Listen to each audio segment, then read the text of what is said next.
안녕하세요. 코하 투더골드문 진행의 아나운서 황희서입니다.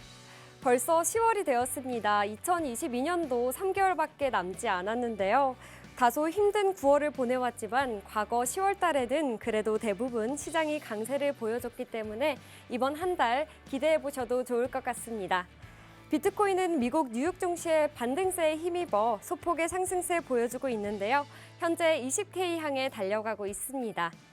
이번 주 경제지표 발표와 또 연준 관계자들의 발언이 계속해서 이어지니까요. 저희와 함께 이 부분 체크해 보시면 좋겠습니다.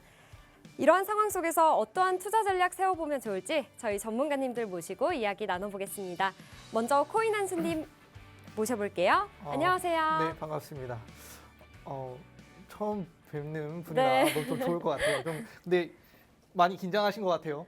네, 생각보다 떨리네요. 네, 오늘 제가 말씀드릴 거는 아무래도 일단 9월달 앞에 말씀해 주신 것처럼 9월달은 원래 보통 약세장으로 좀 많이 이어졌죠. 근데 비트코인 보시면은 9월달 전체적으로 좀 많이 밀렸지만 흐름 자체는 다른 뭐 주식에 비해 좀 그래서 상승 마감, 한 달로 봤을 때는 상승 마감했다라고 말씀을 드릴 수 있고, 자 10월달 비트코인 전체적인 흐름 자체는 평균 한 20% 정도, 최근 한 올해까지 포함해서 한 4년 정도로 봤을 때 평균 한 20% 상승하는 좋은 모습을 보여주는 아마 강세장을 보여줄 것이다 라고 좀 말씀을 드릴 수 있을 것 같아요. 그래서 9월달 그래도 조금 상승을 했지만 10월달에는 더 좋은 모습을 나와 주면서 여러분들 좀 기대하셔도 되는 시장이다 말씀드리도록 하겠습니다. 네, 9월 시장 자체 흐름은 좋았습니다. 상승 마감했기 때문에 앞으로 10월도 계속해서 기대해 주시면 좋겠습니다. 그럼 계속해서 저희의 코인을 지켜주시는 코인가드님 모셔볼게요. 안녕하세요. 네, 안녕하세요.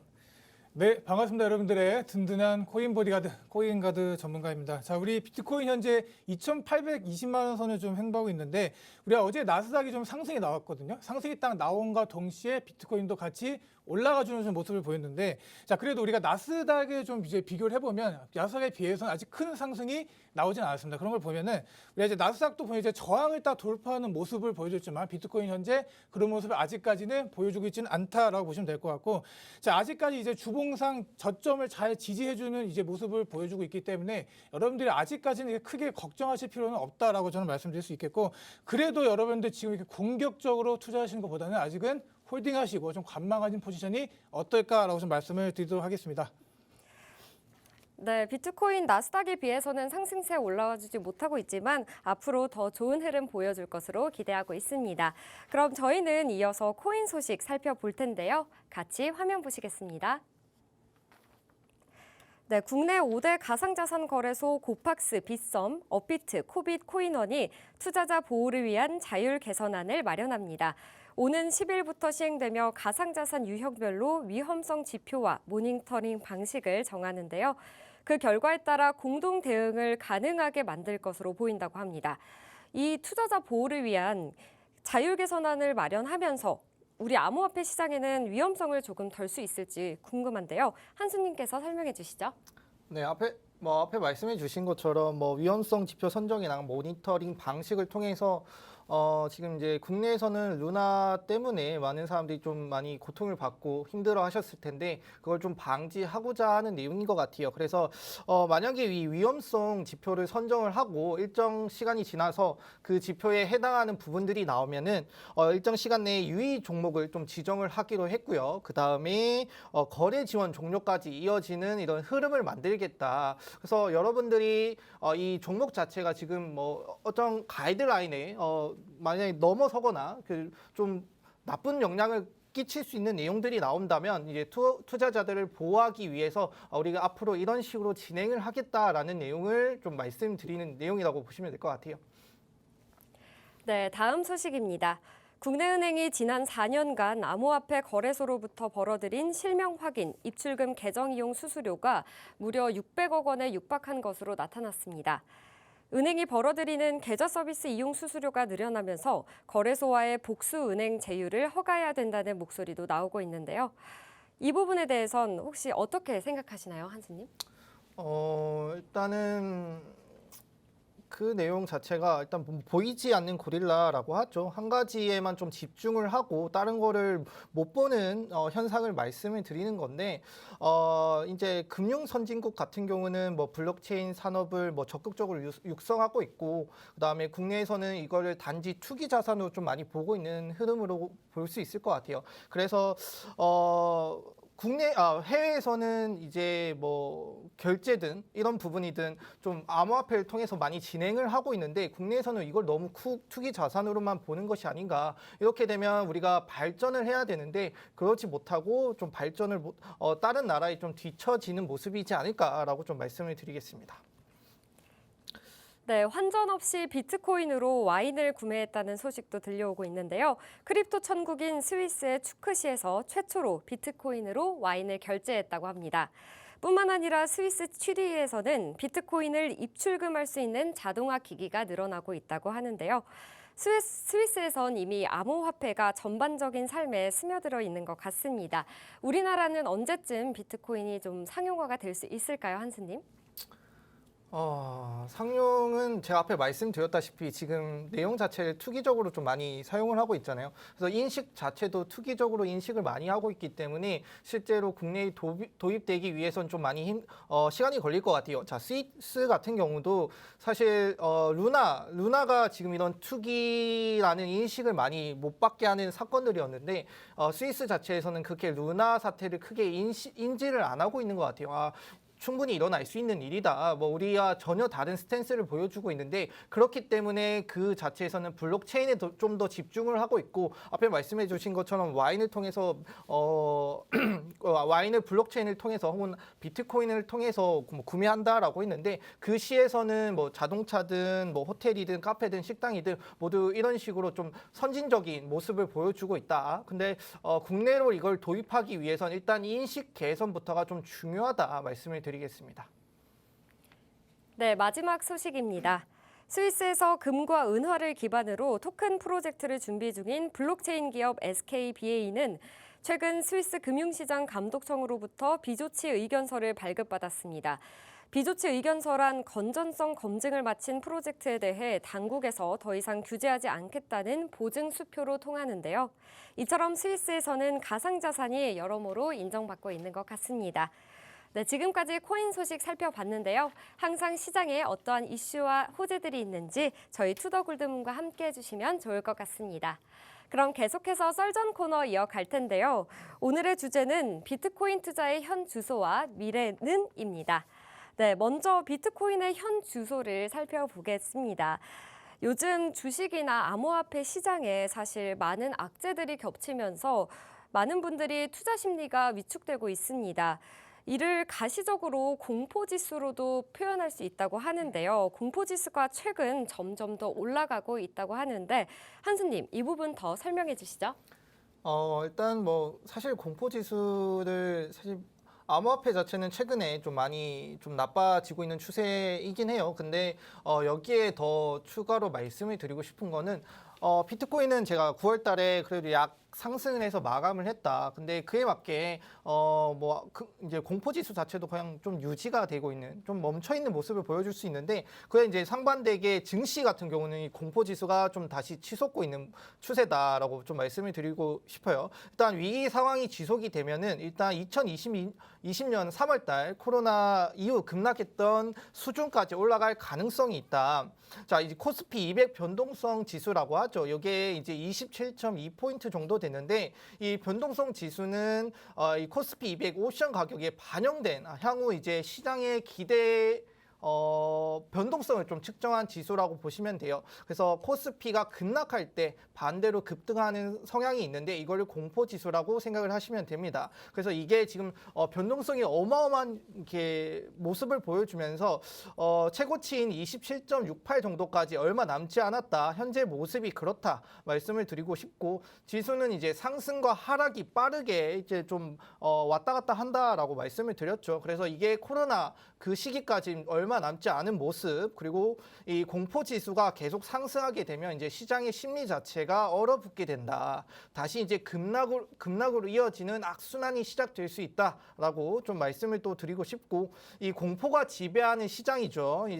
이게 계속 이어진다라고 하면 이제 개인 투자자들도 투매도를 좀 고려해야 될 시기가 오고 있다라고 좀 말씀을 드리고 싶어요. 어느 정도까지는 이제 개인 투자자들도 버텨서 시장이 바닥을 찍고 올라오겠다라고 하는데, 이제 옆에서 또 팔기 시작하고 또 뭐 어디서 팔기 시작하면은 또 그거에 휩쓸려서 또 사람들이 또 심리가 좀 변하게 돼 있거든요. 그래서 매도세가 좀 더불어서 나올 수 있는 부분이 나올 수 있다라고 좀 생각을 말씀드릴 수 있고, 이렇게 되면은 계속 악순환이 될 것 같아요. 이제 암호화폐는 좀 멈춰 있고 그 다음에 24시간 돌아가고 7일 동안 계속 이어지기 때문에 그런 심리가 많이 반영이 되었는데, 뭐 증시 같은 경우는 그 5일 뭐 그다음에 딱 정해진 시간 내에 이루어지기 때문에 이게 이어지고 그다음 뭐 이런 것 같아요. 뭐 우리가 9시에 딱 시작을 했는데 사람들이 갑자기 매도세를 나오기 시작하면 사람들이 또 거기에 휩쓸려서 똑같이 매도를 하고, 그게 이어지는 추세, 그렇게 차트도 추세를 만들어가는 모습을 확인할 수 있을 것 같아요. 그래서 지금 시장 좀 공포지수가 확산이 되고 있고, 이게 높아짐에 따라 투 매도가 나오면은 이 악순환이 이어지고, 이 악순환이 이어지면은 확실한 모멘텀이 있지 않은 이상 계속 좀 그런 추세가 이어질 수 있다. 그래서 이 부분 좀 확인하시면서 시장에 좀 접근하시면 좋겠다 말씀드리도록 하겠습니다. 네, 사실 최근 코스피뿐만 아니라 뉴욕 증시 여러모로 다 같이 하락세를 보여주고 있는 시장인데요. 이렇게 공포지수가 높아질수록 우리 시장이 더 얼어붙을 것이라고 말씀 주셨습니다. 또 공포 지배 시장이 이어지면 투매도 고려를 하시는 분들도 늘어날 텐데요. 이 악순환이 조금이나마 금방 끝났으면 좋겠는 바람입니다. 이렇게 전 세계 시장이 흔들리고 경기 침체가 계속되는 가운데 그래도 비트코인과 암호화폐 시장은 좀 잘 버텨주고 있는 것 같은데요. 그렇다면 왜 이 비트코인 혼자 하락하지 않고 잘 버텨주고 있는지 이유가 궁금합니다, 가든님. 우리 비트코인을 좀 봤을 때는 아직까지 크게 변동성이 없다고 제가 계속 말씀을 드렸고, 우리가 뭐 전 고점을 넘어서 올라가는 상황이나 전저점을 깨고 내려가는 상황이 안 나오고, 이번 주말, 저번 주말 계속 재미없는 움직임을 여러분들께 보여왔기 때문에 참으로 이제 주말 동안 이제 일을 마치고 이제 집에 가셔서 이제 쉬시는 동안에 여러분들 매매를 하시기에도 그래도 좋은 시장은 아니었다라고 좀 말씀을 드립니다. 자, 우리가 일봉을 봤을 때 2,700만 원 선을 계속 이제 잘 버티고 있고, 빠지다 반등 주고 이런 상황이 나오고 있기 때문에 여러분들은 계속 지금 이제 단타로 이제 들어가시기에는 정말 좋은 시장이 될 수도 있겠다라고 좀 말씀을 드리고, 주봉을 봤을 때 여러분들 이제 보통 이런 거래량을 좀 나오면서 쭉 상승했다 올라오는 경우가 있는데, 자, 여기 보시면 이렇게 크게 올라오는 이제 상황보다도 이제 아직 계속 이제 지지를 해주는 모습과 지지해주시면서 살짝 저점을 올려가는 모습을 보여주고 있다를 지금 기억하시면 될 것 같습니다. 자, 잘 버티고 있습니다. 그걸 좀 기억하시면 될 것 같고, 자, 그래서 오늘은 좀 이제 그렇다면 우리가 이제 비트코인을 봤을 때 나스닥이 계속 떨어져 오고 있는 상황에 왜 비트코인이 잘 버티고 있을까를 여러분들이 한번 좀 분석을 해보셔야 될 것 같은데, 자, 우리가 이제 이런 상황에서 알트코인들의 좀 바닥이라고 제가 좀 말씀드릴 수 있을 것 같아요. 우리가 이제 이더리움 이제 머지가 끝나고 이더리움 머지에 대한 기대감으로 이제 시장이 끊임없이 올라왔다가 이제 다시 내려온 상황인데, 이렇게 단기 상승을 만들어내는 상황이 지금 나와주고 있다는 거예요. 최근에 리플도 이제 소송이 끝나냐 마느냐 이렇게 좀 좋은 식으로 리플 측에 영향을 미칠 수 있겠다 이런 방향성 때문에 지금 시장을 끌고 올라왔지만, 그것도 지금 어떻게 보면은 살짝 내려가고 있는 이제 소강 상태에 들어가고 있다, 여러분들이 기억하시면 될 것 같습니다. 자, 그리고 이제 또 하나 좀 보면은 이제 개미 투자자라고 하면 안 되겠죠. 우리 개인 투자자들이 이제 어떻게 보면은 이제 하방을 많이 베팅을 하고 있는 이제 숏 물량이 많이 들어와 있기 때문에 이런 부분을 좀 이제 정리를 하고 가겠다라고 좀 그런 모습이 보여지고 있습니다. 자, 우리가 이제 영국의 지금 파운드나 이런 것들을 봤을 때 좋은 예시가 또 될 수가 있어갖고 좀 같이 말씀을 드리면, 자, 우리가 지금 전 세계가 이렇게 금리 인상을 향해서 금리를 미친 듯이 올리고 있고 뭐 이런 상황인데, 지금 영국만 지금 어떻게 보면은 반대로 간다라는 입장을 좀 보여주고 있습니다. 그렇기 때문에 우리가 이제 양적 완화를 하고 그러기 때문에 지금 파운드의 가치가 지금 상당히 떨어지고 있다는 걸 여러분들 아시고 계실 텐데, 지금 여기서 만약에 이렇게 떨어진 파운드의 가치가 여러분들이 이제 보면은 여기서 또 돈을 찍어낸다 생각해 보세요. 그러면 어떻게 더 떨어지지 않을까요? 그런 식으로 이제 투자자들이 분석을 해갖고 나름 분석을 해갖고 이제 투자를 한 건데. 여기서 이제 이런 상황이기 때문에 투자자들의 좀 숏 물량이 좀 나온 것 같고 이런 베팅을 어떻게 보면 정리를 하고 가야 됩니다. 세력이든 뭐 기관이든 자 우리가 개인 투자자들에게 절대로 쉽게 돈을 버는 기회를 주지 않습니다. 여러분들 그걸 꼭 명심하셔야 되고 이렇게 지금 단기적으로 봤을 때 당연히 여러분들 경제학적인 이제 이런 움직임을 봤을 때 어떻게 보면 이제 양적 완화로 보면 이제 비트코인이나 이런 것들이 좀 떨어지는 게 맞잖아요. 그런데 파운드도 마찬가지죠. 기존에 우리가 알고 있던 이런 경제적인 이런 상황을 모두 지금 부러뜨리고 좀 이대로 가지 않고 있는 모습이 보이고 있다. 붕괴가 되고 있다라는 상황을 여러분들 아시면 되겠고 지금 그 뭐 세계 뭐 내노라한 투자자들 뭐 전문가들 지금 상황을 정확히 예측을 해봐라 그러면 예측할 수가 없습니다, 여러분. 그만큼 지금 시장이 어렵고 좀 그런 상황인데 여러분들 잘 버티고 계신다라고 좀 보시면 될 것 같고 자 우리가 이제 뭐 글로벌 뭐 금융 위기가 올 수도 있다라는 좀 얘기를 많이 하고 있습니다. 영국도 지금 파운드가 단기적으로 올랐는데 그래도 지금 이런 상황이 지금 영국이 지금 다시 한번 태도를 바꿨죠. 새로운 총리나 이런 이제 경제부 장관이 지금 현재 양적 완화로 가는 듯하나 지금 너무나 반발이 심하고 이렇게 간들 영국의 이제 GDP나 이런 경제 성장률이 올라간들 여러분 실질적으로 영국의 상황은 좋아지지 않을 거라는 걸 본인들도 알기 때문에 바꾼 상황이다라고 보시면 되고 그런 상황에서 지금 비트코인 잘 버텨주고 있어요. 버텨주고 있기 때문에 아직까지 여러분들 너무나 큰 우려를 하지 않았으면 좋겠다 좀 말씀을 드리면서 마무리하도록 하겠습니다. 먼저 우리 시장 큰 변동성은 없어 보이는데요. 그래도 이렇게 잘 버텨주는 것은 개미들의 숏 물량 때문이라고 해주셨습니다. 따라서 시장이 반대로 가고 있는 모습 보여주고 있습니다.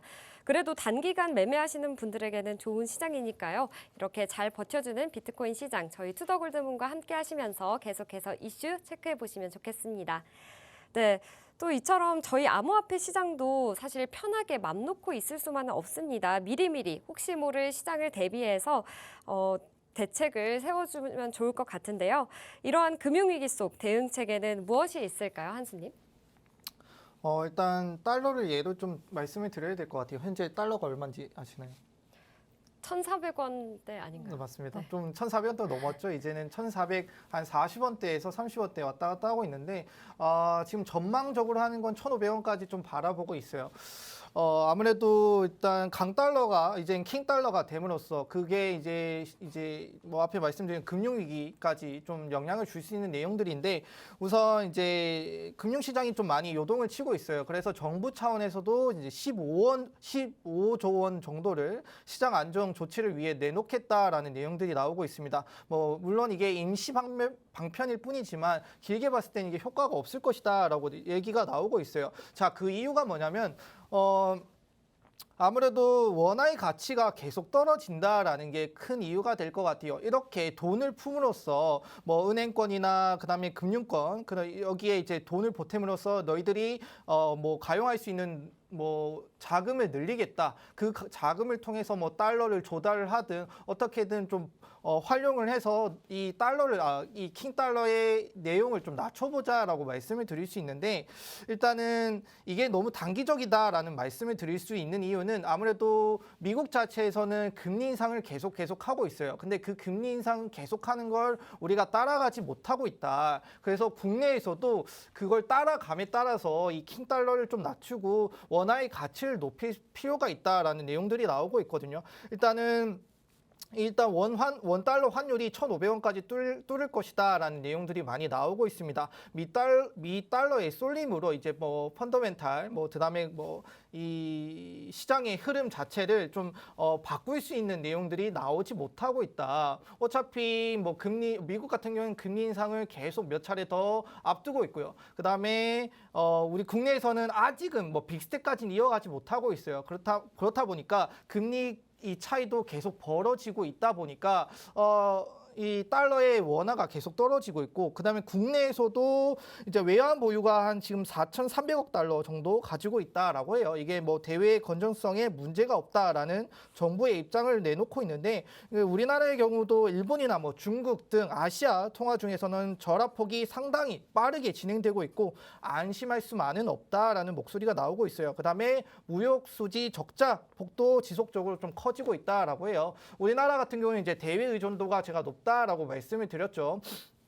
그렇다 보니까 무역 수지 적자가 계속 늘면 늘수록 이 GDP에도 영향을 줄 것이고, 이 GDP에 영향을 준다라는 뜻은 그만큼 우리가 경기 침체로 이어질 가능성이 높다라고 좀 말씀을 드리고 싶고, 그래서 이 금융위기 대응 체계에 맞게는 현재 마땅히 정확한 내용을 말씀을 드리긴 조금 어려울 수는 있지만은 앞에 말씀드린 것처럼 결국에는 원화의 가치를 되살리는 방법밖에 없다. 그래서 많은 전문가들도 이 환율의 하방 압력이 너무 높기 때문에 이 상방 압력을 높일 수 있는, 상승을 할 수 있는 내용들을 생각을 해보니까 아무래도 이 기준금리 격차를 줄이는 게 현실적이고, 그래서 미래 대응 여력을 높이는 것밖에 없다, 이렇게 얘기를 하는 것 같아요. 그래서 앞으로 FOMC를 통해서 금리 인상은 계속 나올 것이고, 그래서 앞으로도 1,500원까지 올라갈 수 있는데, 근데 비트코인이 계속 FOMC를 통해서 금리 인상을 함에도 잘 유지하고 있는 모습을 좀 확인할 수 있죠. 그리고 이 모습을 보면은 어느 정도 금리 인상에 대한 내용들이 다 선반영이 됐고 지금 충분히 저점이다. 그래서 섣불리 제가 투자를 하시라는 말씀을 좀 드리기는 어렵지만은 천천히 보시면서 투자를 하기에 딱 좋은 시기다라고 말씀을 드리도록 하겠습니다. 네, 금융위기 속에서 정부는 시장 안정을 위해서 15조를 추가로 내놓을 것이라고 밝혔습니다. 하지만 장기적으로 봤을 때 이것이 큰 도움이 될지는 의문인데요. 미국 금리 인상을 따라가지 못하고 있는 상황에서 가장 근본적인 해결 방법은 원화 가치를 되살리는 것이라고까지 말씀 주셨습니다. 최근 금리 인상, 또 러시아 우크라이나 전쟁의 장기화, 강달러 현상 등 다양한 글로벌 금융위기가 있습니다. 오히려 이러한 상황들이 또 비트코인을 더 강하게 만들어줄 수 있다고 하시는데요. 이렇게 다양한 글로벌 금융위기 속에서 저희는 또 어떤 투자 전략을 세워보면 좋을까요, 가드님? 앞서 이제 한수 전문가님께서 좀 잘 짚어주신 것 같습니다. 우리 국내 상황을 잘 짚어주신 것 같고, 저는 이제 좀 더 나아가서 좀 거시적인 상태로 어떻게 여러분들이 진행하면 될지 좀 말씀드리도록 하겠습니다. 자, 우리가 이제 여러분 빅쇼트라는 이제 영화죠. 영화를 좀 보신 분들이 계실 텐데, 어떻게 보면 이제 이렇게 호경기에 이제 심취한 금융회사들이 만들어낸 이제 부동산에 대한 이제 과대 이제 버블이 터지는 그런 사건이 좀 일어난 거죠. 그래서 이제 투자사나 이런 신용사들이 이제 신용이 되지 않는 사람들이나 이런 사람들에 대한 무분별한 대출을 계속 일으켜갖고 이렇게 사태가 일어난 건데, 그때 당시로 이제 보면 이제 옆집 개 이름으로 또 이렇게 대출이 나오기도 했고, 심지어는 죽은 사람의 이름으로 대출이 나왔다, 이렇게 좀 보시면 될 것 같은데, 그만큼 이렇게 한쪽에서 이제 막 대출 일으켜서 해도 그 채무를 불이행하는 순간 여러분 이런 금융 위기가 터지게 된다. 여러분들 이렇게 아시면 될 것 같습니다. 그런데 자, 그래서 이렇게 좀 정리를 해보자면, 특정 집단 자체가 여러분들 이렇게 신용을 담보로 유동성을 먼저 생산을 해내요. 이런 유동성 가지고 이제 어떻게 보면 이제 그 자체의 신뢰가 무너짐으로써 이제 금융위기가 발생하는 건데, 이렇게 막 부채 같은 것들의 폭탄이 이제 터지면서 이제 파산하고 이제 그 피해를 고스란히 떠안는 건 누구냐? 정부냐? 아니죠. 우리 개인들이 그거 다 떠안게 됩니다. 그렇기 때문에 이제 그게 국가 전체 이득으로 봤을 때 이제 좋은 결정이라고 해도 어떻게 보면 이제 피해를 보고 그런 것들은 우리 개인이 될 수가 있다, 이렇게 말씀을 드립니다. 그렇기 때문에 이런 금융 시스템의 취약점을 여러분들 이용을 해서 이제 이익을 잔뜩 이제 취직한 사람들 용서를 받고, 또 몇 년 감옥에 갔다 오고 그렇게 나와서 떵떵거리고 살잖아요. 그런 걸 보면은 우리가 지금 이제 이런 상황에 우리 개인들만 피해 보는 걸 이제 사토시 나카모토가 이제 비트코인을 만들면서 그런 거에 대한 좀 개선하길 원했던 것 같습니다. 우리가 만들고 나서 바로 잠적해 버렸잖아요. 그렇기 때문에 중앙적인 그런 이제 시스템의 힘을 좀 없애버리겠다는 그런 취지도 보이고, 현재 우리가 이제 제가 이런 얘기를 왜 하냐면, 코인과 좀 엮어서 말씀을 드리면, 현재 여러분들 이렇게 힘을 갖고 있는 사람들 극소수입니다. 극소수. 우리 미국 연준이 될 수 있겠고, 어떻게 의회 각종 이제 금융기관일 텐데,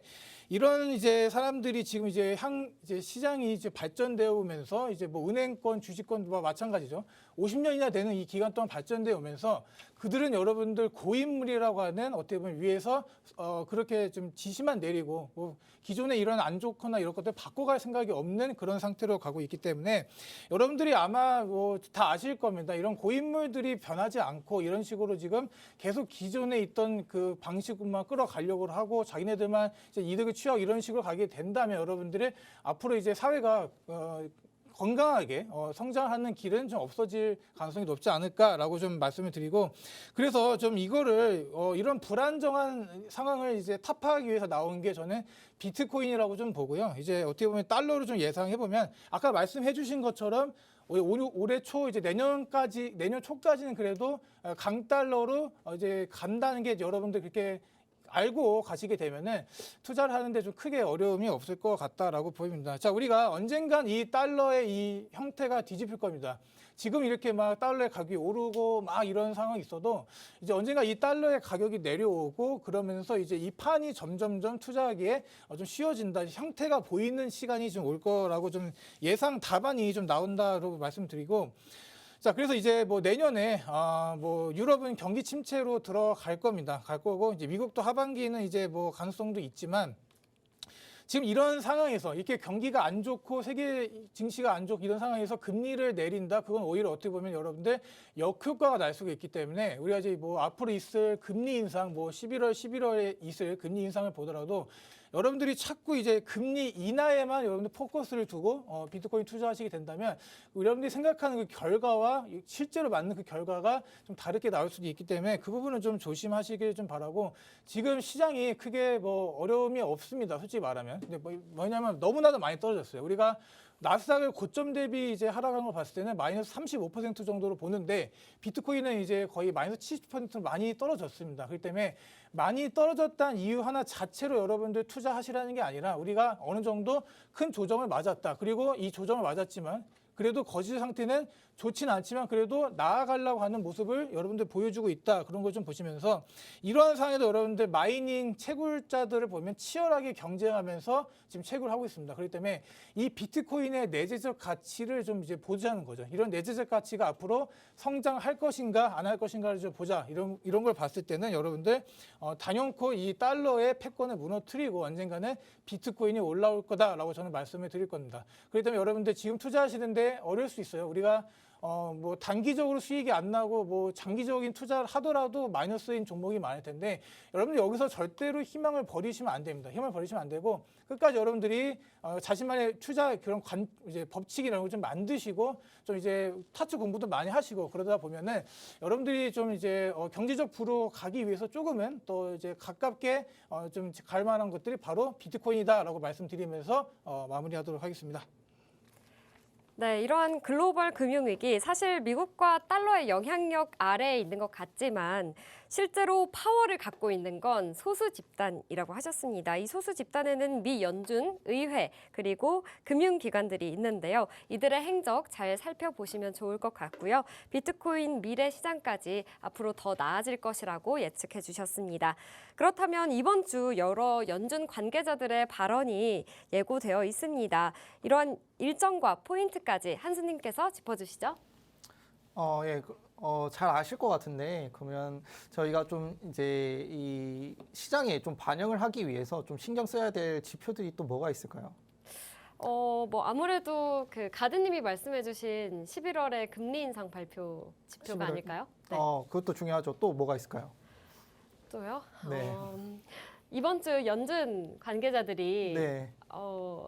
발언이 예. 네, 예고되어 있다고 하는데 그건 아닐까요? 예, 뭐 연준 관계자들의 발언도 좀 중요하죠. 근데 그거 말고도 뭐 저희 뭐 소비자 물가 지수 등 많이 들어보셨을 거예요. 그런 것도 신경을 써야 되는데 지금 연준에서 가장 강력하게 지금 금리 인상을 하기 위해서 뒷받침하는 근거들이 제가 일전에 많이 말씀을 드렸던 것 같아요. 아무래도 노동 시장이 좋기 때문에 내가 이렇게 금리 인상을 하는 것이다라고 말씀을 드렸는데 그 고용 시장 관련된 이 지표들이 이번 주에 또 발표가 됩니다. 그래서 이 지표들을 보면서 연준이 앞으로 있을 금리 인상을 어떤 식으로 진행을 할지 좀 체크를 사이클을 할 것 같은데 이게 어떻게 보면 나쁘게 나오면 금리 인상이 연준이 금리 인상하는 포인트를 낮출 수 있고 어떻게 보면 이 금리 높이는 속도가 낮아질 수 있는 내용인데 또 너무 낮게 나오면 연준이 시장이 좀 무너질 수 있다 이런 걱정이 나올 수 있고 또 낮게 나오니까 금리 인상을 낮추니까 또 사람들의 부담감이 낮아질 수 있고 뭐 어떻게 약간 계륵 같은 느낌으로 좀 확인할 수 있을 것 같은데 이런 지표 보시면서 좀 접근하시면 아무래도 그날 이 시장의 방향성이 결정되기 때문에 꼭 체크하시면서 좀 접근하시면 좋겠다 말씀드리겠습니다. 네, 마지막으로 비트코인의 미래에 대해 살펴볼 건데요. 사실 많은 분들이 이 암호화폐의 큰 변동성 때문에 쉽게 접근하시지 못하는 부분도 있는 것 같습니다. 하지만 암호화폐 사실 큰 내적 가치를 함양하고 있다고 합니다. 이 비트코인의 내재적 가치에는 어떤 것이 있을까요, 가드님?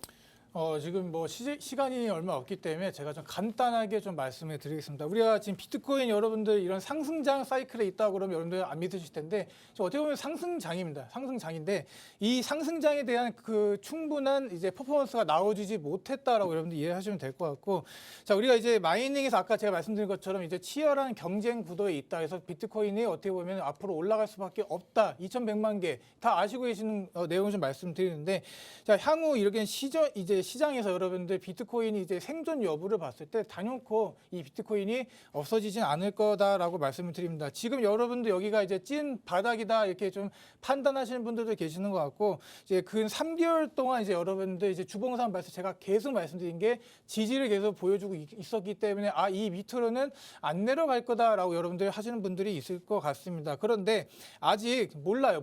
확실히 이제 우리가 이제 판단을 내리기에는 좀 더 지켜봐야 된다라는 상황을 말씀드릴 수 있겠고 지금 나스닥이나 이런 주식시장을 봤을 때는 경제 흐름상 정상적으로 이제 움직여주고 있습니다. 그렇기 때문에 우리가 이렇게 좀 뭐 금리가 오르고 여러 가지 해결되지 않은 이런 국제 상황들을 봤을 때 여러분들 하락하는 게 당연하다고 보고 우리 지금 여러분들 이 비트코인의 움직임을 봤을 때 조금은 디커플링으로 가려고 하는 노력을 보여주고 있기 때문에 우리가 이제 가치라는 건 여러분들 인정을 받았을 때 이미 가격은 높습니다. 우리가 지금 가치가 이제 인정받지 못하는 가치가 인정받게 될 때 여러분들이 그 가격 상승은 나온다라고 보시면 되는 거고 제 말이 좀 어려웠나요? 아니었나? 하여튼 이제 이렇게 말씀드리면서 마무리 짓도록 하겠습니다. 예. 네, 오늘 이렇게 비트코인 투자의 현 주소와 미래에 대해 살펴봤습니다. 저희는 잠시 후 2부의 코인스쿨로 돌아오겠습니다.